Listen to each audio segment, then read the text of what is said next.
نستعينه ونستغفره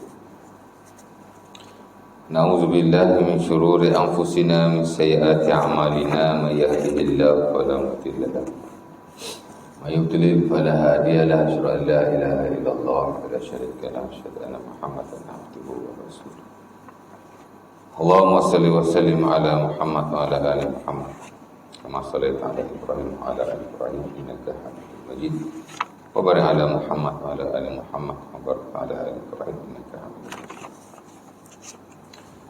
Syukur alhamdulillah setinggi-tinggi kepada Allah Subhanahu wa taala kerana pagi ini dapat sama-sama kita kumpul ya. Setelah kita solat subuh secara berjemaah. Kemudian biasalah ya dua hari kita ada subuh ya. Jadi saya Haji cakap tadi lah ya, patutnya saya datang malam ni. Nama apa? Tak sekiranya pun tak tahu lah. Sekali ingat yang tarawih katanya. Tapi dah pagi ni kosong. Saya masuk pagi ni lah ya. Malam sekarang sempatlah Haji cari orang lain ya, untuk ganti. Pasal pagi ni katanya tak ada orang ni, daripada kosong itu saya masuk dulu lah. Malam ni ada Ustaz Lala insyaAllah ta'ala.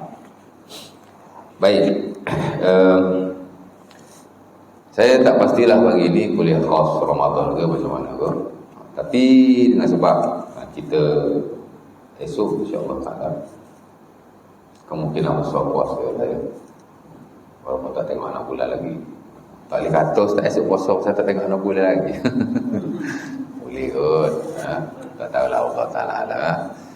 Jadi kemungkinan besar lah esok berpuasa. Nah, malam ini insyaAllah ta'ala kita masuk ke bulan yang baru. Itulah bulan Ramadan. Jadi mungkin ada perkara yang kita boleh kongsikan daripada bulan ini ataupun berkaitan bulan ini. Walaupun setiap tahun kita melalui ya. Alhamdulillah ya. Tak tahulah berapa kali Ramadan dah kita jumpa.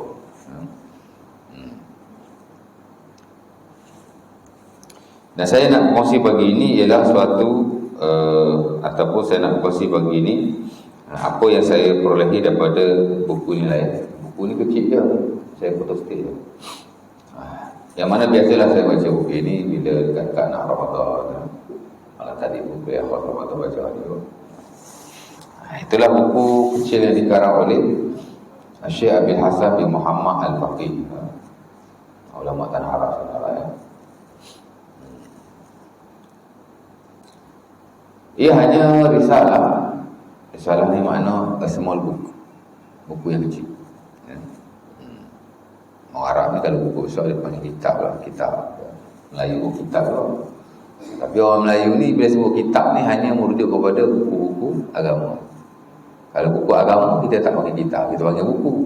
Kalau buku agama kita panggil kitab, kita panggil. Tapi perkataan itu lebih khusus kepada buku agama lah, kitab ni. Sebenarnya kitab ni buku lah. Buku agama ke, bukan buku agama ke, dia adalah kitab. Pasal kitab-kitabnya bahasa Arab yang bermaksud buku ya.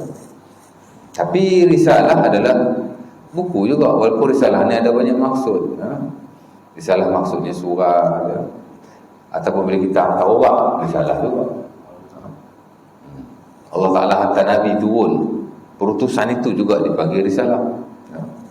Risalah ni macam itulah ada konteks. Bila kita hantar orang, kita hantar surat, kita hantar sesuatu dipanggil risalah. Risalah juga merujuk kepada buku-buku kecil ya. Termasuk buku yang dikarang oleh ulama kita ya. Sebagai contoh Al-Imam Al-Ghazali rahimahullah banyak risalah yang dia tulis, buku kecil ya. Sehingga ada buku-buku dalam market kita ni semua risalah. Bukan kitab macam kitab yang betul lah ya. Ada buat kitab betul, baca ayat Ulumuddin sebab berjilid-jilid, Al-Wasif berjilid-jilid, buku fiqh ya. Dan contoh-contoh yang lain. Tapi ada buku dia hanya risalah. It is a small book, maybe less than 100 pages. Mana bawah 100 muka surat, 90 muka surat, 80 muka surat, 70 muka surat, even 20 muka surat, 30 muka surat satu. Minhajul Abidin contohnya. Risalah beliau yang kalau di Nusantara Melayu ni masyhur lah. Buku kecil je, berapa muka surat je Minhajul Abidin. 30 muka surat je kot. Tebal start tu buku tu. Tebal pasal orang dah ulas. Orang dah ulas, orang dah masuk ayat Quran, orang dah nota kaki kan. Jadi susah lah. Buku yang asal hanya nipis, sikit sangat. Risalah. Bidayatul Hidayah umpamanya sama juga. Ya. Mungkin tuan-tuan tak berapa nak kenal Bidayatul Hidayah. Tapi kalau Hidayatul Salikin, itu huraian kepada Bidayatul Hidayah. Bidayatul Hidayah ni buku kecil je, nipis je, pemuka surat je. Ya. Saya tengok buku Jawi lama tu macam tebal ustaz, dia campur buku lain dia tu biasanya. Tapi kalau betul-betul Bidayatul Hidayah sama juga, it is a small book. Dia hanya buku yang kecil kan. Hidayatul Saliki itu Syekh Abdul Samad Palembang dia urai, that's why dia jadi banyak ya. Contoh dia macam tu ya. Ada banyak lagi risalah-risalah dia yang lain. Saya beli satu buku tajuk dia Rasail Al-Imam Al-Ghazali rahimahullah Hujjatul Islam. Risalah-risalah Imam Al-Ghazali rahimahullah dikumpulkan puluhan risalah jadi satu kitab baru. Termasuk dalam tu buku Minhajul Abidin, Bidayatul Hidayah dan sebagainya lain. Dulu-dulu peringkat awal saya kuliah Pasifik tu, bila saya sebut tentang pelbagai ilmu, saya ada sebut tentang ada ilmu syarah, ada ilmu akal, dan saya sebut, saya rujuk ni dalam buku Ar-Risalatul Laduniyah karangan Imam Al-Ghazali rahimahullah. Sama juga Ar-Risalatul Laduniyah is only a small papers. Ini hanya risalah-risalah yang kecil dikumpulkan. Kita di peringkat pendidikan Gombak, ustaz-ustaz ni dia buat modul untuk pendidikan. Rujukan asal dia ialah buku Ayyuhal Walad, Oh My Son, buku tu. Itu juga buku Al-Imam Al-Ghazali rahimahullah. Hanya buku yang kecil, risalah saja. Ya? Jadi banyak dikumpul baru dapat satu buku dalam 500 muka surat kot lebih kurang. Saya pun dah lama tak tengok buku tu mana pergi lah. Ada orang mana pun. Tapi saya dah baca. Jadi kita dapat idea. Inilah risalah-risalah. Dan ulama memang ada karang buku yang tebal, yang besar, hatta yang berjilid-jilid. Tapi ada dekat buku satu jilid je. Ya. Tapi ada buku yang bukan kata satu jilid. Allah, nipis saja. Tengoklah kan. Sekali dia lah. Pasal kadang-kadang dia tulis panjang dan dia tulis pendek. Tengoklah ilmu tu macam mana. Ya. Baik. Ini pun sama, dia hanya risalah yang ditulis oleh Syekh Abil Hasan Al-Faqih. Dan saya tertarik dengan tajuk dia sebenarnya. Tajuk dia Madza nata'allamu min madrasati Ramadan. Ya. Mana dia buat tanda tanya? Madza nata'allamu min madrasati Ramadan. Berapa minit dah? 8 minit. Tengok masa juga tu pun kan. Dia kena lapar, kita rapat ke. Ya. Ke puasa gitu. Puasa ke? Ya. La taqdamu sauma ramadhani. La taqdamu. Dan hadis tu. La taqdamu sauma ramadhani. Ini kan nah pasal dia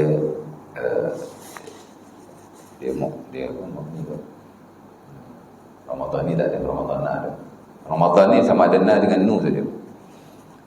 Nabi kata dalam hadis Bukhari ataupun Muslim pada Abi Hurairah, la taqdamu shauma ramadana bi yaumin aw yaumain illa ayyakuna shaumu ahadikum falyasum zalika al-yawm.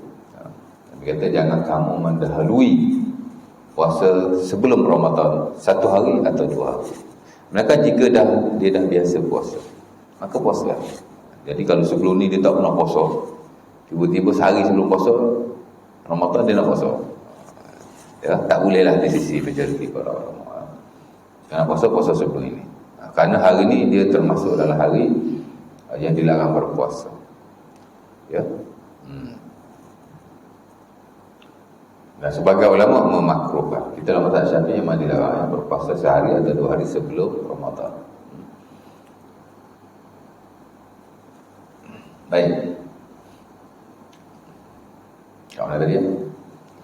Tadi dia mada nata'allamu min madrasati Ramadan. Apa yang kita belajar daripada madrasah Ramadan? Sekolah Ramadan. What do we learn from the school of Ramadan? Apa yang kita belajar daripada sekolah Ramadan? Jadi Syekh dia namakan Ramadan ini sebagai sekolah ataupun ma'had ataupun universiti, boleh kita kata macam, ataupun apa-apa institusi pendidikan ya. Dan saya kira bukan dia orang, kita pun mungkin pernah dengar mana-mana ustaz, mana-mana tubu, mana-mana syekh ataupun pendakwah yang sebut sekolah apa, Ramadan ni ialah sekolah, Ramadan ni ialah macam tu. Ada je madrasah. Madrasah. Apa maksud madrasah? Sekolah, pusat pendidikan. Jadi Ramadan ni bukan sekadar Ramadan, tapi dia adalah sekolah. Kita pun bayanglah sekolah. Macam mana ya sekolah? Kenapa dia namakan Ramadan ni sebagai sekolah? Ramadan ni bukan bulan biasa. Terlalu macam tu dia tak, tapi dia adalah dia adalah sekolah. Sekolah ni biasalah tuan-tuan. Ya. Apa kita buat di sekolah? Saya dah tak sekolah Ustaz. Yalah dulu. Ya. Ataupun sekarang anak kita sekolah, apa dia buat di sekolah? Anak kita pergi sekolah, balik, ataupun kita pergi kerja, kita balik, anak kita ada di rumah, pun ada tanya anak kita, bang, hari ni belajar apa kat sekolah bang? Bang, hari ni apa pengalaman abang kat sekolah? Bang, hari ni apa yang abang buat kat sekolah yang bagus? Ya. Kita kena komunikasi dengan anak kita tentang apa yang dia buat di sekolah. Ada buat tak? Tak buat, kira tak bagus tu. Kita kena sentiasa tanya anak kita apa yang dia buat di sekolah. Kita kena sentiasa komunikasi. At least kita ask them something about the school. Kita tanya dia apa dia buat di sekolah. Kalau tak dia makan pun, bang, hari ni abang bagi RM5, apa abang makan di sekolah? Ada tujuan tu. Kalau dia beritahu benda yang baik, kita motivate dia. Wah, abang hari ni cikgu ada minta derma lah ya. Derma siapa? Ada kematian, ada anak murid sekian-sekian yang mati. Bapak dia, saya bagi anak. Abang bagilah RM2, abang ada RM3 je beri air. Good, bagus. Kali kalau ada derma, bagilah dia air. Ataupun dia kata tadi, Allah, masa saya nak pergi kantin ada kawan tolak lah. Lepas tu abang buat apa? Abang tolak lah dia balik. Jangan. Kita kena sentiasa. Pasal budak hari ni tuan-tuan, dia sentiasa ataupun kita kena guide all the time. Tak boleh lepas kanan macam tu. Kita dulu tak apa. Mak yang kita dulu ada ambil tahu pasal sekolah kita. Tak ada. Kita pergi sekolah sendiri, balik sendiri. Jalan kaki sampai 1-2 kilometer. Beg berat pun kalah juga dulu. Ya. Pasal habis sakit pinggang, sakit belakang pun. Tak, saya sebab accident. Tak ada kena-mena dengan beg tu. Ya. Dulu tak apa. Banyak di kalangan kita independen. Boleh tanya diri sendiri bapa yang sekolah dulu kan. Ya. Tapi kita dapat belajar dengan baik. Dan kita boleh bawa diri kita. We can carry ourselves. Tapi budak sekarang dia lain tau. Banyak pengaruh-pengaruh lain yang boleh mempengaruhi. Ibu bapa mesti sesiakan. Kena tanya. Bukan kita nak ajar dia, abang ambil buku dekat Islam hari ayah ajar. Tak ada ni, kita siang dah kerja, malam nak tidur lah. Tapi sekarang kita motivate macam tu. Kita kena follow je budak-budak sekarang. Baik pada yang tadi. Sekolah apa dia buat? Ataupun apa yang kita buat? Nombor satu, of course lah belajar. Murid yang pergi sekolah, dia belajar. Cikgu yang pergi sekolah mengajar. Itu hak paling asas dan basis kan. Sehingga walaupun cikgu ni ada banyak kerja di sekolah, dulu sebelum jadi cikgu, dia ingat cikgu ni kerja mengajar aja. Rupanya tidak. Mengajar ni hanya sebahagian saja. Walau bagaimanapun, kita sering ditekankan bahawa mengajar is our business, core business. Mengajarlah kerja kita yang paling utama sekali. Ya? Walaupun kadang-kadang sibuk dengan benda lain, tapi kita sudah sedih ingatkan, supaya kita tak lari daripada objektif kita yang asal. Cikgu ni kerja dia mengajar. Ya. Sebab tu saya, alhamdulillah, saya seronok mengajar di sekolah ni, tuan-tuan. Kalau nak bagi saya mengajar 3 jam, 4 jam tak apa. I can use all the hours hanya untuk nak mengajar pada waktu itu. Dulu tak boleh. Dulu belum mengajar dulu. Pasal dulu cok and talk ni memang penat, tuan-tuan. Kesian guru tuan-tuan dulu mengajar penat tau. Saya dulu tak rasa penat mengajar sekolah ni. Bila saya rasa penat? Bila saya mengajar di universiti. Baru saya tahu, ya Allah tu pun mengajar sekolah macam ni penat rupanya. Kalau menengah saya tak tahulah, saya tak ada experience. Tapi kalau sekolah rendah memang penat. Baru tahu penat. Dia mesti kita ajar 6 jam non-stop, tak ada apa pun, relax je. Tapi di sekolah ajar sejam semua ada rasa penat. Baru tahu penat. Susah kerja sekolah ni, mengajar sekolah budak macam-macam perangai dia. Tapi tak apa, balik pada tadi. Cikgu mengajar, murid belajar. Itu kita punya core business kita. Kerja utama di sekolah. Mengajar, belajar. Lepas tu kita ada prinsip PDP lah, dipanggil pengajaran dan pembelajaran. Itu kita punya kerja yang utama lah. Dulu pasal apa kita kata penat, sebab cok and talk ni memang penat lah. Tapi sekarang ada banyak cara, ada banyak kaedah, ada banyak mekanisme. Ya? Jadi pasal LCD, pasal video. Dulu nak kontrol budak-budak susah, penat lah. Kalau ajar sejam kan penat. 20 minit nak bagi dia berdiam ya. Lepas tu ajar 20 minit. 20 minit lagi dia sibuk benda lain. Macam tu lah. So, within 1 hour, betul-betul kita mengajar 20 minit saja. Apa itu? Kita boleh ajar. Dulu lah. Tapi sekarang, kita boleh guna teknologi. Dulu nak kontrol budak susah. Anak saya yang banyak ajar kelas belakang. Dulu lah ada istilah kelas belakang, kelas depan. Tak ada dah. Boleh semua campur. Start daripada tahun 2000. Berapa itu anak saya dah ajar 1, dah start dah. Dia tak ikut pandai apa semua, tak ada. Kita ikut band dia bagi. Band 1, band 2, band 3 tu. Susah nak kontrol. Sekarang senang. Pasal apa? Saya guna teknologi. Buka LCD, paparkan video ke apa yang bagus-bagus, senyap. Murid ni tuan-tuan, hari ni dia tak boleh sekadar cok and talk, cakap tu dia cakap tadi. Buka video bagi dia tengok. Ya. Saya mengajar di sekolah saya, tuan-tuan, dah 15 tahun. Dah 3 LCD saya ada. Beli sendiri. Tak ada minta duit dengan sekolah. Tak ada minta duit dengan kerajaan. Kita dah diberi gaji. Gunalah untuk sebahagiannya murid-murid kita. Buka LCD, pasang YouTube. Buka. Hari nak mengajar tadi apa?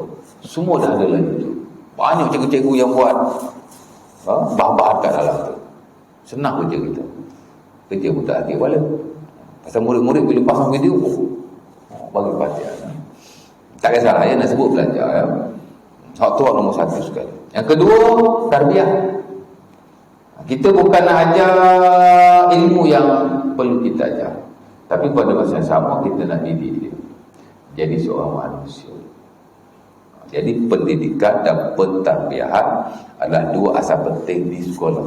Di samping mungkin ada lagi benda-benda yang lain, tapi kedua ni ilmu aman kita kata, ataupun ilmu pendidikan dan pentarbiyah. Kita nak murid-murid kita, tuan-tuan, selain daripada dia ada ilmu, dia juga ada akhlak yang baik. Tarbiyah dia. Ya. Sebelum kita mengajar, kita buat set induksi. Ya. Pengenalan kepada tajuk yang kita ajar, dan kita sebut sikit tentang hal-hal yang penting pasal akhlak tersebut. Mengajar. At the end, penutup pun sama. Semua kita kena masuk satu nilai-nilai murni kepada anak-anak murid kita. Andai kata turun orang di peringkat atasan nak buat penilaian kepada seseorang guru, kalau kita tak ada nilai murni yang kita ketengahkan pada murid-murid kita, potonglah mangkap. Ya. Pasal 2 benda ni amat penting. Dan itu kita lihat sebagai ulama dia melihat Ramadan ni pun macam tu. Nombor 1, kenapa dia disebut sebagai sekolah? Kerana nombor 1, Ramadan ni ialah tempat yang kita boleh dapatkan ilmu sebenarnya. Ya. nak puasa. Dah buat kuliah Ramadan lah. Ada ustaz yang share pasal fit puasa. Barangkali dia puasa ni ada berapa. Pertama mungkin ada definisi puasa, hukum persyaratan puasa, syarat wajib puasa, syarat sah puasa, perkara yang membatalkan puasa, rukun puasa sebut tadi, sunat-sunat puasa, puasa-puasa sunat, puasa-puasa dilarang. Dalam fiqh siyam, the science of fasting tak kurang daripada 8 bab yang dibincang. Kita tak tahu nak sampai bila ya. Bab satu fiqh pun tak masuk lagi. Bab ilmiah, the chapter awal tu. Ini Ramadan, kita taharah pun tak masuk lagi. Taharah ada 11 bab. Semayang tak masuk lagi. Semayang pun ada 11 bab. Masuk zakat pula. Zakat ada 8 bab sekurang-kurang. Baru masuk puasa. Tapi kalau nak puasa, kita dulu kan. Puasa dulu. Baru zakat. Boleh juga. Ya. Tapi kebiasaan kebiasaannya buku-buku fiqh dia dahulukan zakat baru puasa. Lepas tu baru haji. Tak tahu dah bila ya, mudah-mudahan sampai juga insya-Allah taala. Saya lama lagi hidup Selangor ni. Ya. Jadi ilmu ya, penting sekali. Kalau tidak ada satu kuliah ataupun pengajian yang khusus di surau kita pasal ilmu Ramadan, tadilah puasa kita ya. Main tarawih pun nak belajar balik main tarawih ni macam mana fiqh betul cara Rasulullah dan boleh belajar. Yang penting ilmu. Kita nak buat satu ibadah mesti ada ilmu dah. Dulu saya pernah baca kata Imam Al-Ghazali rahimahullah daripada risalahnya Bidayatul Hidayah. Kita ni bukan belajar buku besar-besar saja, buku kecil-kecil pun kita belajar juga, kita baca juga. Apa kata Imam Al-Ghazali? Al-ilmu imamul amali wal amalu tabi'uhu. Ilmu adalah imam kepada amalan. Ingat tadi saya pernah baca kan? Dan amalan adalah makmumnya. Ilmu tu jadi imam tau. Amalan ni hanya makmum saja. Sebab itu kalau orang beramal tanpa ilmu, seumpama dia solat tanpa imam, sembahyang seorang, apa tu? Kalau sembahyang fardu lagi masuk sunat sembahyang seorang. Ataupun dia berimam, ada imamnya, tapi imam dia sembahyang tak betul. Contoh lagi. Jadi macam itulah keadaan. Sebab itu Al-Imam Al-Ghazali rahimahullah memberi penekanan. Ilmu adalah imam, amalan adalah makmumnya. Jadi nak beramal mesti belajar. Nak beramal kena reti dulu. Nak beramal kena berguru dulu, belajar fiqh puasa macam mana ya. Itu betul. Ilmu lah ya. Oh tak ada kuliah kat surau kita ustaz. Aku tak ikut dengar. Tulis fiqh puasa atau tulis puasa aja. Tengok macam ustaz aja kat dalam.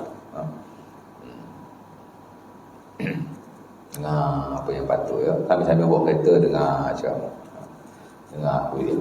Kita kena banyak isi masa dengan hal yang berkenaan. Daripada kita duduk saja dengar-dengar balik. Sambil-sambil kita tak ada masa-masa terluang tu kan. Nak cerita ilmu ya, penting sekali. Jadi carilah ilmu yang baik. Balik kepada belajar, kena ambil tahulah sikit sebanyak tentang fiqh Ramadan. Tak cukup tuan-tuan dengan ilmu yang kita dulu kita belajar. Ada orang dia belajar dulu je. Sekarang dah tak belajar lagi. Jadi hari ni banyak makan semua belajar. Jadi ilmu nombor satu. Yang kedua tarbiyah.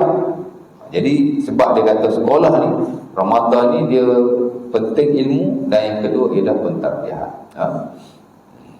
Maksudnya sebelum kita jadi Ramadan dengan selepas kita jadi Ramadan, maksudnya sebelum masuknya Ramadan dengan selepasnya Ramadan, mudah-mudahan lepas Ramadan tu lagi baik daripada sebelum Ramadan. Macam kita masuk sekolah lah. Tuan-tuan masuk sekolah dulu, apa yang tuan-tuan reti? Atas saya masa kita masuk sekolah, apa kita reti? Membaca tak reti. Membaca tak reti, apa huruf pun tak kenal. Tapi masuk sekolah tahun pertama kita ajar ABCD. Dulu lah tahun 1 ajar ABCD, sekarang tak ada dah. Tahun 1 ajar buat ayat terus. Dah tu tahun 4 dah sekolah, tahun 5 dah sekolah, tahun 6 masuk pra ataupun tadika yang 6 tahun tu kan. Tu dah ajar. Masuk tahun 1 buat ayat.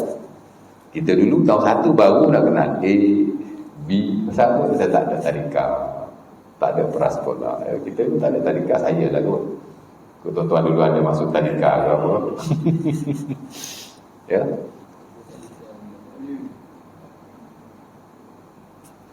Apa yang kita tahu? Banyak benda kita tidak tahu. Membaca pun tak erti, huruf pun tidak kenal. Akhirnya satu persatu. Tahun 1 ajar ABCD. Tahun 2 ajar kalimat. Tahun 3 ajar ayat pendek. Tahun 4 mula buat karangan. Dah masuk tahap 2 kan. Tahun 4 Tahun 5 buat karangan pendek. Tahun 5 buat karangan panjang. Masuk UPSR. Tapi tuan-tuan dulu tak ada UPSR. UPSR start tahun 1989. Ya. Masa saya lah masa tu. Hari ni UPSR dah tak ada balik. Ya. Tak apalah, itu posisi kerja. Ya. Tak boleh nak sentuh sangat. Terpulang lah. Jadi daripada kita tidak tahu, kita jadi tahu. Itulah sekolah. Kita sebut tadi, pusat pendidikan. Mana mungkin orang yang tidak tahu masuk sekolah, keluar-keluar jadi lagi tak tahu. Mustahil lah. Kita tidak tahu fiqh puasa, masuk Ramadan, after Ramadan lagi tidak tahu. Mustahil lah. Sama juga dengan pentadbiran. Akhlak pun sama. Mana mungkin orang masuk sekolah, akhlak dia buruk. Keluar sekolah, akhlak dia jadi lagi buruk. Mustahil. Begitu juga dalam keadaan ini. Mana mungkin orang tu sebelum Ramadan dia tak berapa okey, bila dia masuk Ramadan, after Ramadan dia lagi tak patutlah. Sepatutnya dia kena lagi baik, ya. Jadi itu yang dimaksudkan oleh beliau. Ramadan ni adalah school, macam sekolah. Lepas kita keluar daripada Ramadan, kita mesti jadi orang yang lebih berilmu, pengetahuan dan lebih mempunyai akhlak yang baik. Kualiti itu lebih baik, ya. Jadi dia buat mak, ya. Jadi saya ringkaskanlah, ya. Ada sebelah perkara yang dia nyatakan. Benda yang kita kena ambil perhatian lah, ya. Mudah-mudahan saya dan tuan-tuan dan siapa-siapa yang mendengar lah, video ini. Pertama dia kata benda yang paling penting dalam Ramadan ialah takwa. Ya. Kalau nak gila betul-betul masa Ramadan ialah takwa. After Ramadan kita kena ada takwa. Sama saja. Tapi dia kata nombor 1 takwa. Tuan-tuan dah biasa dengar perkataan itu Arab. So berhenti dah. 27 minit. 27 minit. Setengah jam. Tak apa, saya ringkas. Pertama ingat, nanti saya kuliah fiqh, nanti saya nak tanya balik. Pertama kata Syekh Abil Hasan, Ramadan ni satu sekolah di mana dia mengajak kita supaya bertakwa kepada Allah. Dan kita pun kena berusaha jadi orang yang bertakwa. Khusus untuk Ramadan. Sebelum ni kita tak apa nak takwa sangat kan. Masuk Ramadan dia kata takwa. Dan consistently bila habis Ramadan tu kita kena ingat ni. Masih kita kena bertakwa kepada Allah. Ya. Dan dia adalah perkara yang bukan hanya datang daripada ijtihad kita ataupun para ulama. Boleh sebut puasa kena takwa. Ini ijtihad saja. Mungkin ada nasnya yang atau hadis, tak ada. Ini dinaskan oleh Allah Subhanahu Wa Taala secara spesifik. Memang Allah Taala sebut begitu. Tuan-tuan boleh rujuk dalam surah Al-Baqarah ayat 183, 184, 185. Ini ayat tentang puasa. Nak tengok dalam Quran tentang puasa Ramadan, tengok dalam surah Al-Baqarah ayat 183, 184, 185. Ya. Itu ayat tentang puasa. Di mana jelas Allah Taala sebut, ya ayyuhallazina amanu kutiba alaikumus shiyam kama kutiba alal ladzina min qablikum la'allakum tattaqun. Wahai orang yang beriman, ditulis ke atas kamu puasa seumpama ditulis ke atas orang-orang yang terdahulu daripada kamu, supaya kamu bertakwa. Tujuan Allah Ta'ala memfardukan puasa ialah supaya kita jadi orang bertakwa kepada Allah. Allah Ta'ala sebut puasa bukan kita saja dulu puasa juga, tapi dia punya objektif tu ialah supaya kita jadi orang yang bertakwa. Jadi kalau puasa kita tidak bertakwa, tak tercapailah objektif tu. Allah Ta'ala tak rugi apa, kita yang rugi, ya. Jadi takwa tu penting sekali. Orang tanya kita pula, takwa ni apa Ustaz? Takwa ni ada banyak definisi. There are a lot of definitions of takwa. Ala kulli hal, secara mudahnya, takwa ialah imtisalu awamirillah wa ijtinabu nawahihi wal amalu bi muqtada syar'i. Ya. Buat apa yang Allah Ta'ala suruh, tinggal apa yang Allah Ta'ala larang, dan beramal mengikut tuntutan syarak. Itulah takwa. Allah Ta'ala suruh semayang, kita pun semayang. Allah Ta'ala suruh puasa, kita pun puasa. Allah Ta'ala suruh zakat, haji dan lain-lain peribadatan, kita pun melakukan ala muqtadah syar'i, mengikut apa yang ataupun mengikut apa yang disusun, yang dituntut, yang diaturkan oleh syarak.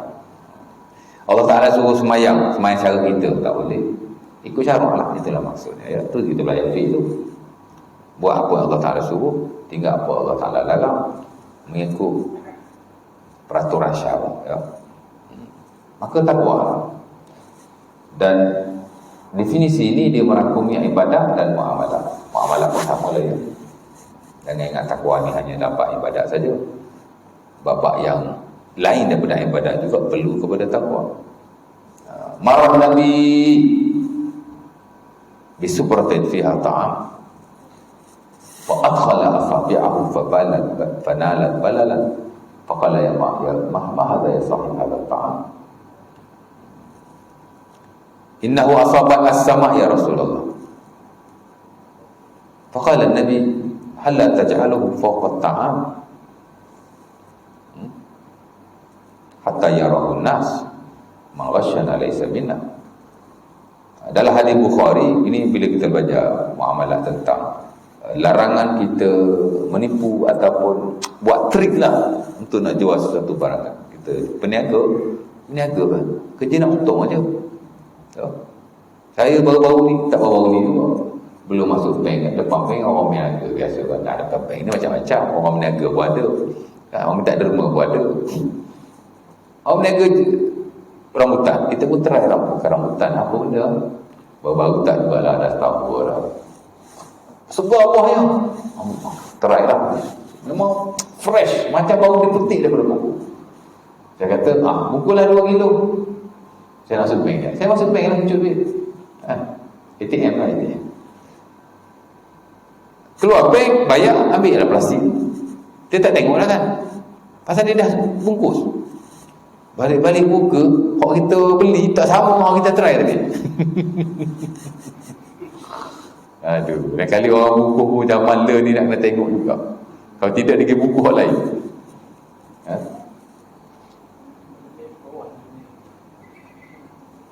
Kita tengok YouTube kan, orang ni luar negara lah, orang nak beli buah apple ke limau ke kan, nak sekilo, dia pun taruh sekilo. Tengah member tu tengah ambil duit, sempat dia keluarkan lagi sebiji tu. Tengok, kami pantau benda tak betul, viral aja, padahal luar negara kan. Bagus dah tu kan. Kata Abu Hurairah, Nabi lalu di satu kedai makanan. Nabi ni dia selalu buat spot check tuan. Turun padang, itu dia punya. Jadi perbuatan Nabi ni banyak kelebihannya. Ibadatnya ada contohnya. Muamalah pun Nabi, berurusan jual beli ni. Politik pun siasat. Nabi jadi pemimpin tapi dia masih turun padang. Sebagai pemimpin hari ni, tak nak mengundi, nampak apa tak hidup. Tak lain tak ada. Dia sibuk buat kerja kan, mungkin lah. Tapi tak Nabi all the time jumpa orang bawah. Turun tengok cek kat kedai. Cantik luarannya cantik. Beras, gandum apa Nabi buat? Nabi bijak. Cucuk tangan dalam gandum. Kat dalam pasar luar cantik. Macam tadi lah, yang letak kat depan orang ni elok je. Ataupun setengah-setengah buah-buahan tu kat bahagian atas elok je. Kita pun try, sedap lah, mari 2 kilo. Dia pun ambil, dia punya pinggan kat bawah tu dia tak elok. Nabi dah ajar pada kita. Nabi masuk jari, basah. Nabi pun tanya, mahadha ya sahibut ta'am, apa hal ni? Oh, mana tadi hujan lah Rasulullah, basah. Belah atas tak basah, belah dalam basah. Hujan-hujan lah. Triknya trik. Apalah jangan tahu fawqan nas kayarahun nas. Dah tahu basah, kenapa tak letak belah atas supaya orang tahu benda ni tak elok. Man ghasyana laysa minna. Siapa yang buat kerja macam ni, menipu, menyembunyikan, dia bukan tipu, dia sembunyikan. Dia bukan di kalangan kami. Ghasyana laysa minna. Lepas itu kita belajar dalam muamalah ni, benda yang dilarang. Salah satu al-ghish. Al-ghish ni mana kita tipu lah, kita buat trik. Nipu atau trik. Nipu ni ada dua. Satu memang betul tipu, tapi dalam bisnes ataupun fi ahwal tijarah, dalam hak ehwal perniagaan ni, biasanya tipu ni berlaku di sebalik itu. Dia buat trik. Kalau dia tunjuk tak sama dia jual. Kalau dia cakap tak sama dia jual. Itu bentuk ghish yang ada dalam muamalah. Baik. Jadi takwa ni buat Allah Ta'ala suruh, tinggal Allah Ta'ala larang ala muqtadah syar'i, mengikut apa yang dipandu oleh syarak. Bukan cara kita pandai-pandai kita ya. Tapi dalam kita betul-betul ikut apa yang diwahyukan kepada Rasulullah melalui Nabi je dan melalui uraian ulama-ulama yang muktabar. Ada benda hari ni bukan ulama punya, dia kata ulama tu, ulama ni mana. Ulama tak kata pun. Jadi takwa, dan ia ada perkara yang amat penting. Dalam Quran Allah Ta'ala sebut perkataan takwa, mengikut pembacaan saya 300 kali, 300 times ya. Itu disebut dalam beberapa makalah. Hatta di internet pun ada, boleh kita cek tengok kan. Kam maratan waradat kalimat taqwa fil Quran. Berapa kali kan disebut perkataan takwa dalam Quran? Salasumi'atan marrah, 300 times. Baik, 300 kali. Semayang disebut dalam Quran baru 99 kali. Semayang. Dulu saya sebut perintah semayang 5 kali kan. Itu perintah semayang. Ini perkataan as-salat, the words of prayer, ataupun apa-apa perkataan lah yang merujuk kepada semayang. Boleh jadi kata nama, boleh dikata kerja, 99 times, 99 kali. Tapi takwa 300 kali. Zakat berkali dia sebut, haji berkali dia sebut, puasa lagi lah, tak banyak Al-Quran. Itu je ayatnya. Tapi takwa banyak, menunjukkan kepentingan. Dalam Quran ada banyak nama orang yang beriman. Orang beriman disebut sebagai al-mu'minun, al-muslimun, al-mutatahhirun, at-tawwabun, al-mutawakkilun. Banyak lagi. Tapi nama yang awal-awal disebut oleh Allah Subhanahu Wa Taala ke atas orang yang beriman ialah al-muttaqun. Alif lam mim, zalikal kitabul la raiba fihi. Sambung. Hudal muttaqin. Tengok betapa penting. Dalam seminggu Allah Taala suruh orang Islam berkumpul. Buat apa? Sembahyang Jumaat. Ya. Tapi sekarang ni tak penuh jemaah. Masjid pasal apa? Orang tak main masjid lagi ni. Masjid dah buka dah. Sah pula dah boleh rapat. Bukan rapat sah, rapat je dah. tak kisahlah, janji dah rapat kan. Tapi masjid tak penuh, malah tak penuh ya. Sebelum ni penuh, melempar-lempar. Tak pasti pasal apa, kita pun tak tahu terang sekarang. Saya expect semalam bila pergi semayang, penuh masjid kan. Penuh ni, penuh. Tak penuh. Penuh bila dah nak semayang, penuh lah. Tapi waktu azan tu buang belakang pun tak ada kosong lagi, dia pakai apa. Tak tahu, saya tak faham. Tak tahu kenapa. Time tak bagi semayang, nak semayang. Contoh ya. Time semayang, boleh tak nak semayang pula. Itu takwa ya. Buat Allah Ta'ala suruh, tinggal apa yang Allah Ta'ala lakukan, mengikut apa yang diatur oleh syarak. Nanti banyak kali disebut oleh Allah Ta'ala. Semayang Jumaat sekali seminggu mesti ya. Wajib ya. Yang kata tak wajib pula. Sekarang ni orang banyak duk cari fatwa-fatwa yang tidak diangkat dalam syarak. Kadang-kadang untuk nak mengharukan suatu perkara. Memang kalau tak ada fatwa apa dia boleh bunuh. Ni ada fatwa.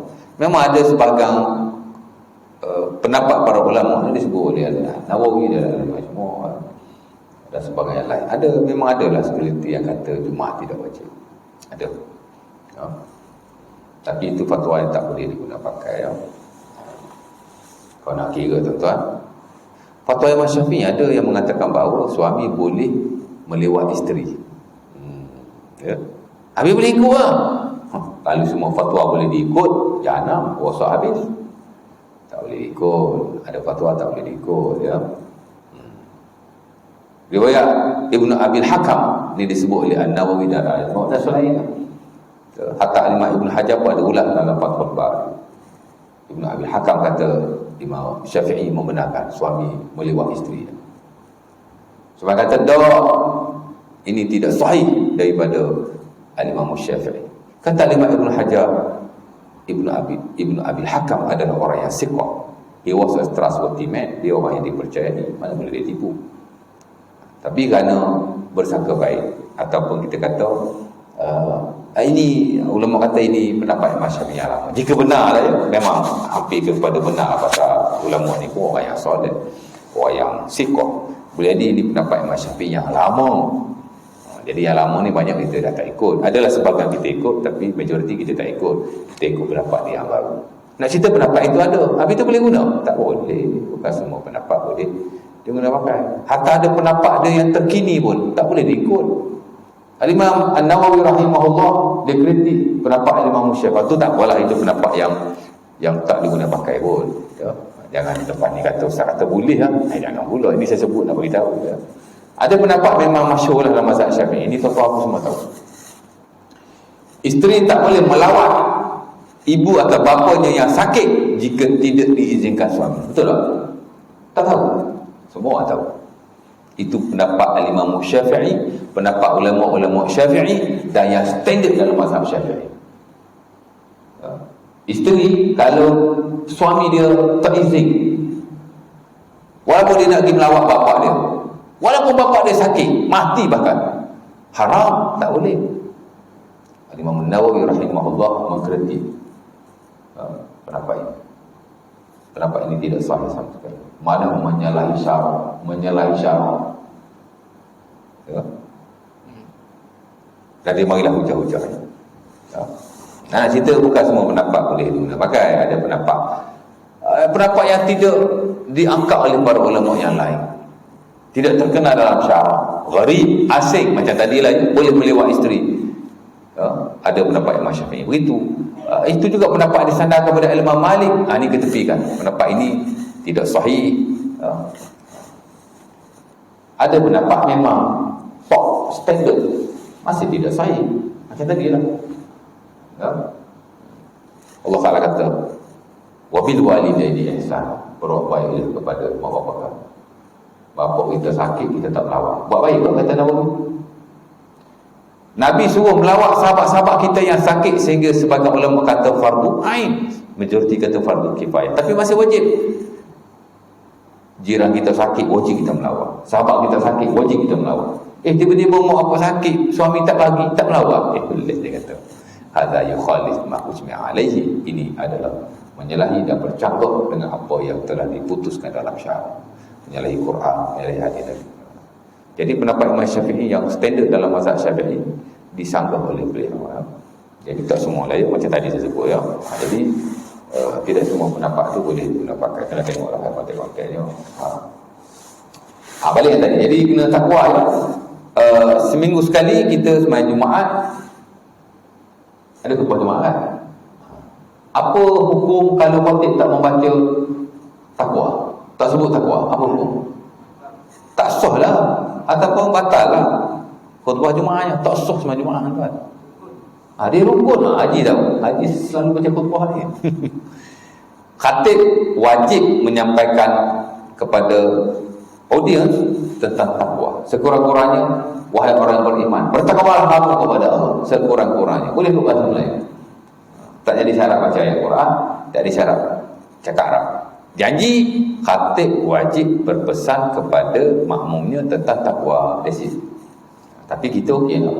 Siap buat ayat Quran lagi, ya Allah jalla aman taqullaha haqqa tuqatih wa la tamutunna illa wa antum muslimun. Surah Al-An'am ayat 22.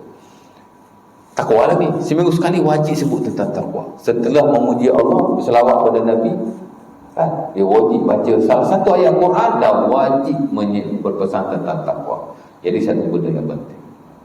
Sebab itu disebut oleh Abdul Hasan, takwa nombor satu. Ya, kita cuba sebaik mungkin untuk bertakwa kepada Allah. Yang kedua, qiyamul lail, tarawih dah. Tapi perlu diingat, ni disebut dan ditegur oleh Al-Qardawi dalam bukunya Fiqhul Ibadah, The Science of Worshipping, di mana orang Islam kadang-kadang salah lah dalam bab pengamalan, bahkan kepercayaan, di mana kadang-kadang dia lebih percaya kepada ibadah sunnah berbanding ibadah wajib, dan kadang-kadang dia lebih mengamalkan ibadah yang sunnah di samping ibadah yang wajib. Contoh, bulan puasa dia tak sembahyang fardu berjemaah, tapi dia rajin mari sembahyang tarawih. Ada dua senario. Pertama, orang yang rajin sembahyang fardu berjemaah. Bila dia satu hari kalau tidak 5 waktu pun 4 waktu, 3 waktu. Satu lagi, orang ni dia tak sembahyang berjemaah langsung, tapi dia malam-malam sembahyang tarawih, dia tak miss.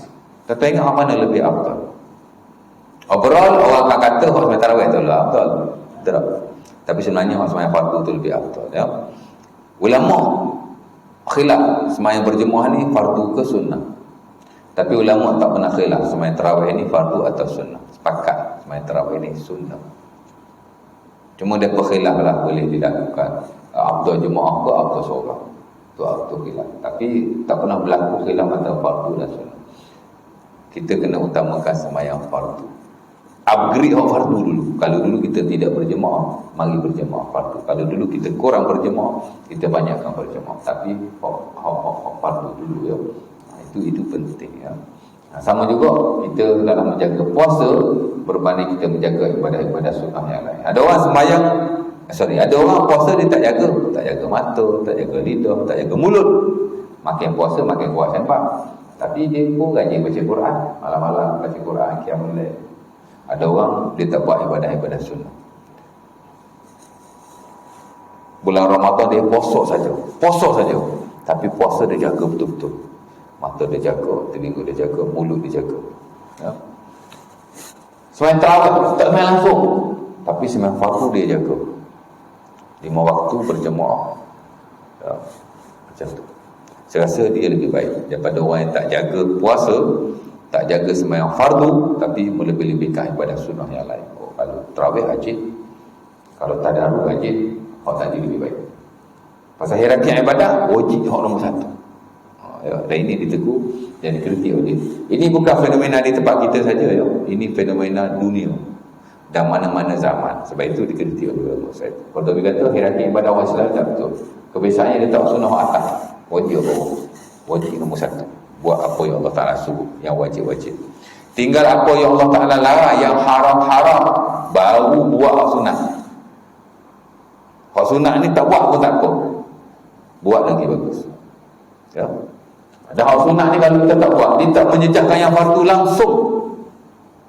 Ada orang kata kalau tak buat hak sunat, tak berkat ibadah fardu. Kalau kita tak puasa sunat dalam setahun, walaupun sehari, tak berkat puasa Ramadan kita. That is wrong. Tak betul sama sekali, ya. Tak ada kena-mengena. Saya ingat dia keliru antara sunnah ibadah dengan ibadah sunnah. Sunnah ibadah kalau kita tak buat, memang ada kekurangan dari sunnah ibadah. Tak sempurna ibadah itu. Tuan-tuan semayang, tuan-tuan takbir, tak angkat tangan, Allahu Akbar, mulut je.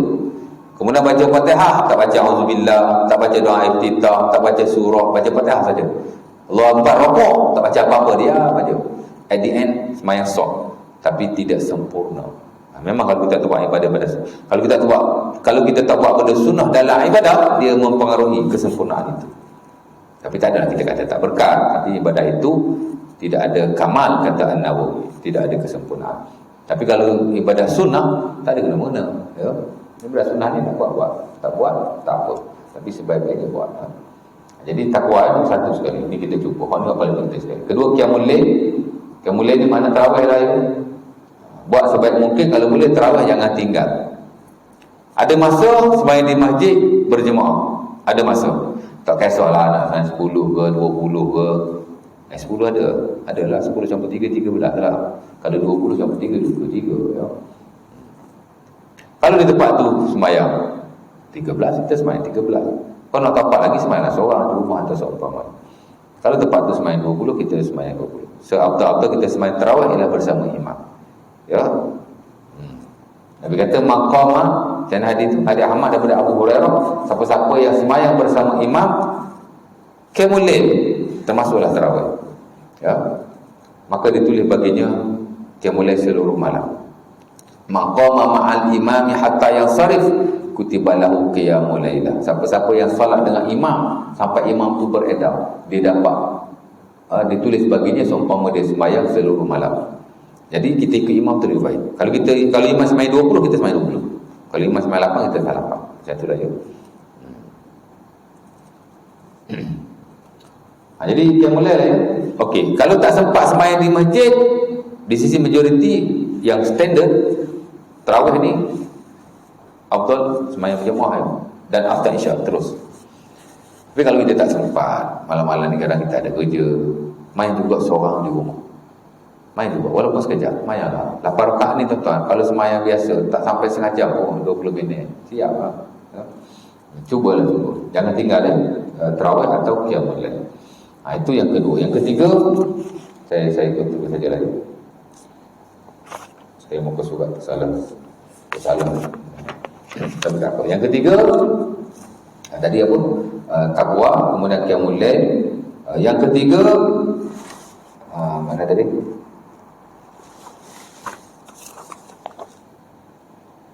Tadabbur Quran. Yang ni kita kena banyak baca Quran dan menghayatinya pada bulan Ramadan. Dan Ramadan memang Allah Ta'ala sebut bulan Quran. Syahrul Ramadan allazi unzila fihi al-Quran. Betul tak? Sebab itu ulama kata Syahrul Ramadan, Syahrul Quran. The month of Ramadan is the month of Quran. Jadi kalau sebelum ni kita jarang baca Quran, bulan puasa ni kita up sikit aja. Baca sikit ya. InsyaAllah Ta'ala. Cubalah perbanyakkan baca Quran. Dan kalau boleh, bulan ni kita khatam. Kalau boleh. Ya. Mudah-mudahan. Itu yang ketiga. Yang keempat, kita ikhlas. Ya. Yang keempat, kita ikhlas. Cuba ikhlaskan diri di mana kita beramal hanya kerana Allah Subhanahu Wa Taala. Ya. Apa-apa ibadah pun ikhlas dia tak boleh tinggal. Mesti ada. Jadi dia nukilkan juga di situ, mesti ikhlas. Seterusnya yang kelima, sabar. Kerana puasa memang amat berkait dengan kesabaran. Nabi SAW berpesan, ya, bila seseorang itu berpuasa, lantas orang mengutuknya, menghinanya atau cuba mencari gaduh dengannya, maka katalah kepadanya, ini shaim, aku berpuasa. Dan setengah riwayat Nabi sebut 3 kali. Ini adalah Sahih Bukhari dan Muslim daripada Abu Hurairah. Fa in syatamahu ahadun aw qatalahu aw qasamahu falyaqul inni mur'un shaim. Maknanya bulan puasa ni jaga mulut, jangan bergaduh dengan orang ya. Sebab Nabi kata kena ingat, aku sedang berpuasa. Sebab tu nak kena sabar sikit ya. Pasal lapar kan, anak bulan panas sekarang ya. 5. Kemudian yang seterusnya, yang keenam, salamatul lisan, jaga lidah. Termasuk tadi lidah sebenarnya takwa, tapi diuraikan lagi. Jaga lidah, amat penting sekali. Malam yana qaula zur wal amal bihi falaysa lillahi hajatun fi ajada ta'amahu wa syarab. Nabi kata siapa yang tidak menjaga lidahnya daripada dusta, maka Allah Taala tidak berhajat kepada puasa. Untuk dia tinggal makan atau tinggal minum. Maksudnya kalau dia puasa tapi mulut dia tak jaga, cakap bohong, Nabi kata tak gunalah puasa. Dia tinggal makan tinggal minum untuk apa? Ya. Yang ke-8, ada muradu bil bisin, jangan buat jahat pada orang. Walaupun orang buat jahat pada kita, rujuk pada hadis tadi juga. Ya. Yang dibawalah ayat Quran dan seumpamanya. Yang ke-9, al-afu wal hulum. Bulan puasa ni kita kena banyak minta maaf dan banyak memaafkan orang. Kita kena lembut hati dan tidak bersikap kasar kepada orang lain. Dengan anak isteri kita terutamanya ya. Ada orang ingat kalau baik ni baik pada orang luar, tak. Khairukum li ahlihi wa ana khairukum li ahli. Hadis Aisyah kita baca akhir nakah. Orang yang pertama sekali kita kena buat baik ialah keluarga kita. Keluarga kita. Memang apa-apa hal keluarga kita dulu tuan. Islam amat menjaga kekeluargaan. Ada orang ada duit, ya Rasulullah ini dinar, aku ada duit lebih. Afiqu ala nafsi, guna untuk dirimu. Fa in fadula, kalau ada lebih, afiq ala waladi wa ahli, guna untuk anak-anakmu dan ahli keluarga. Fa in fadula fa anta haqqu bi, fa anta alam bi. Kalau ada lebih lagi, barulah kamu guna untuk orang lain. Allah Taala sebut dalam Quran. Macam mana Quran tadi? Wa ma anfaqtum min khairin falil walidain wal aqrabin wal yatama wal masakin. Sampai habis. Allah Taala kata kalau nak infak dulu kepada kedua ibu bapa. Kau kerabatmu yang dekat. Baru-barulah orang miskin, anak yatim, Allah Taala susun ya. Sebab itu wajib kan kita tolong mak ayah kita, bagi dia duit. Bukan wajiblah maksudnya. Dulukan mereka ya. Kita dapat gaji bulanan, portion bagi kat depan. Dulukan mereka ya. dalam apa-apa hal, terutama dalam hal yang bersabit dengan ni pun sama juga, hubungan baik. Nabi kata sebaik-baik kamu ialah orang yang baik pada ahli keluarga. Jadi kita dengan anak kita tu jangan kasar sangat. Ngasih kita pun kena perbaikilah sikit sebanyak, termasuklah saya pun. Ya.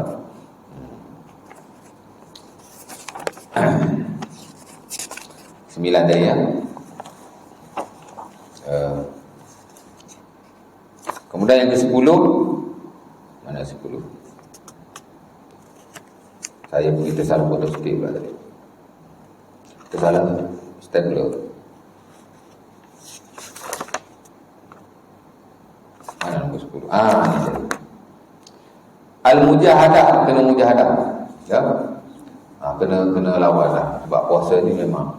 Ada ulama tuan-tuan, ini disebut oleh Az-Zuhaili dalam standard mazhab Syafi'i.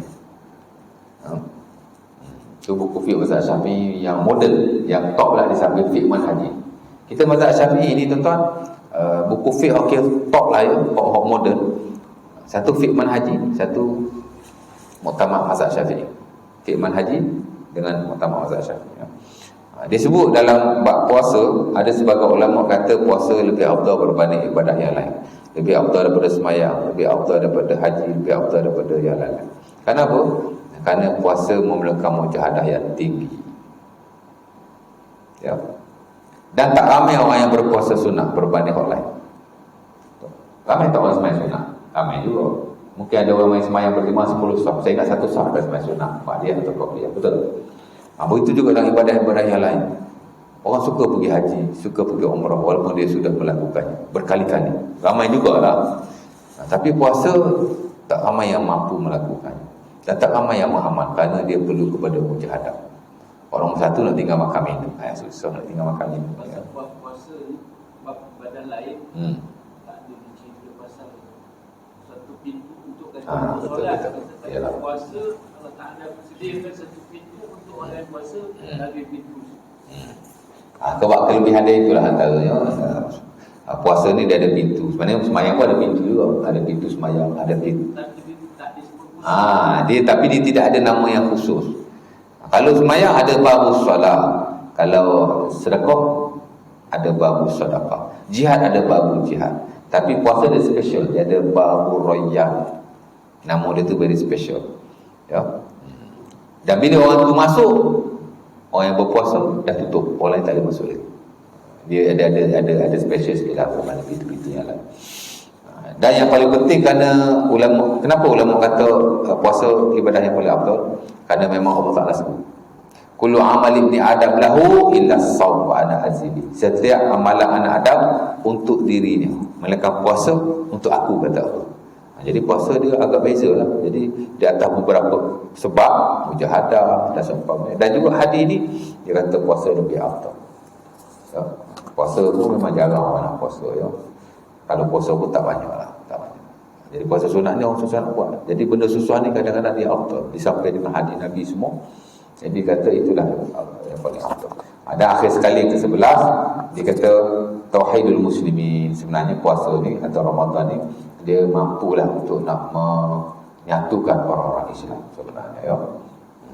Kita duduk di atas satu saf yang sama, kita bersama-sama. Nak puasa kita buat gotong royong, bersihkan masjid, surau karya kita, itu semua adalah perkara yang baik yang boleh menyumbanglah kepada tauhid al-muslimin. Mentauhidkan orang Islam. Tauhid ni makna menyatukan. Daripada kita tak bersatu atau kurang bersatu, kita bersatu. InsyaAllah ta'ala ya. Mudah-mudahan. Jadi ini semua perkara-perkara penting yang perlu kita boleh pasti. Walaupun dia benda yang kita dah biasa dengar, tapi mudah-mudahan kita boleh lah insyaAllah memperbaiki itu lebih baik. Kita pun tak tahu lepas ni kita jumpa lagi atau tidak dengan Ramadan. Ni untunglah Allah tak nak bagi kita banyak umur lagi ya. Member kita ada yang dah meninggal. Ada ramai member meninggal tahun ni ya. Kita sakit-sakit pun hidup lagi. Sakit-sakit hidup lagi. Sebab tu kata Az-Zuhaili, dia kata apa? Zikrul maut wajib ala kulli muslim. Wa in kana sahihan aw saqiman aw kabiran aw saghiran. Bersedia untuk mati, ingat mati termasuk bersedia dan seumpamanya. Dia kata mesti kepada setiap orang. Walaupun dia orang yang sihat atau sakit, kecil atau besar. Yang syok tu dia kata ujung. Li'annahu qad yamutu as-saqimu. Wa annahu qad yamutu as-sahih wa yabqa as-saqim, wa yamutu asy-sya'b wa yabqa al-harim. Kenapa kita kena sentiasa bersedia, sentiasa beristighfar? Mana ya, tak boleh leka lah. Kena fardu ni kita buat, relax lah buat, mana konsisten. Kenapa? Kerana dia kata mati boleh berlaku pada bila-bila masa. Walaupun orang tu sakit, walaupun orang tu sihat, walaupun orang tu kecil, walaupun orang tu besar, muda atau tua lah dia. Kerana kadang-kadang orang yang sihat mati, tapi orang yang sakit yang as-sakit tak mati-mati. Saya ada seorang sahabat saya, tuan-tuan. Saya ingat saya dah kenal dia 16 tahun. Daripada mula saya kenal dia dulu, ya, dia dah ada macam-macam kencing manis, darah tinggi, buah pinggang, dah ada dialisis dah dulu, 16 tahun dulu. Cuma lah ni dia potong kaki. Dulu saya selalu hantar dia pergi kita selayang malam-malam. Dalam hati kecil saya kata apa, nyembah aku ni tak lama ni mati lepas ni go lepas. Pasal sakit macam-macam. Weh, tu dia nak cakap. Ya.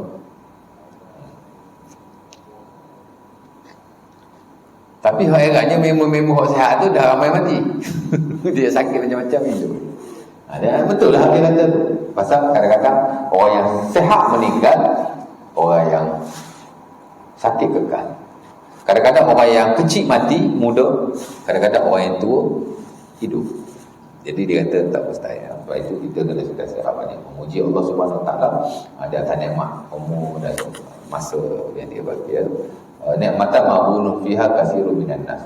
Ada dua nikmat ni kita sentiasa tak ingat. As-sihhatu wal faragh. Sihat dan lapang masa. Usia lah, usia. Masa yang kita ada. InsyaAllah taala. Jadi boleh berhenti lah. Oh raja sejam ni. Saya rasa dulu ya. Ada yang tanya apa-apa? Aku ada soalan simple question, simple answer. Kalau tak ada tak apalah, insya-Allah taala mungkin kita jumpalah Syawal atau selepas Syawal. Sikit sebanyak perkongsian kita pada malam ini, pagi ini dapatlah manfaatnya benda-benda yang saya sebutkan tadi. Mudah-mudahan yang penting kita mintalah kepada Allah, ya Allah aku mudahkanlah urusanku setiap masa. Ibadah bukan ibadah ya. Rabbi syrah li sadri wa yassir li amri wahlul 'uqdatam min lisani yafqahu qawli. Minta Allah Taala. Itu doa yang bagus. Rabbi syrah li sadri wa yassir li amri. Mudahkanlah urusanku, lapangkanlah dada. Ya. Minta pemudah ya. Ya. Mudah-mudahan aku dikolah asal. Waalaikumsalam warahmatullahi wabarakatuh. Kita tutup majlis kita pada hari ini dengan tasbih kafarah dan surah Al-As ya.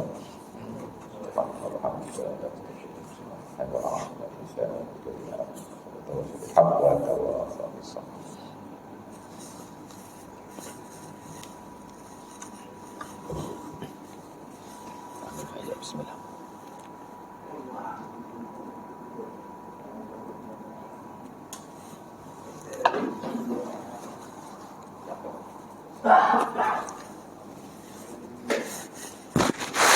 Jalan.